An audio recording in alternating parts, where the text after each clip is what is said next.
পরিবারের সেই মানুষটাই একদিন হয়ে যায় দোষী যে নিজের ভোগ বিলাস ত্যাগ করে সবাইকে করেছিল খুশি। দেখবেন যেখানে আপনার সবচেয়ে বেশি অবদান থাকবে সেখানেই একদিন আপনার কোনো চিহ্ন থাকবে না।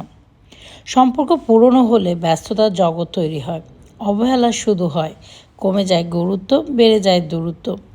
মানুষ আগে ইমোশনাল ছিল, শুধু সম্পর্কটা বুঝতো, তারপর প্র্যাকটিক্যাল হলো, সম্পর্কের মধ্যে সুবিধা খুঁজলো। আর এখন মানুষ প্রফেশনাল হয়েছে, সুবিধা দেখেই সম্পর্ক করে। আসলে আজকালকার মানুষ না সত্যি অনেক অদ্ভুত। জীবনে এমন কিছু আসলে বন্ধু বা পরিজন থাকা উচিত যেন আয়না আর ছায়ার মতো থাকে, কারণ আয়না কখনো মিথ্যা বলে না, আর ছায়া কখনো ছেড়ে যায় না।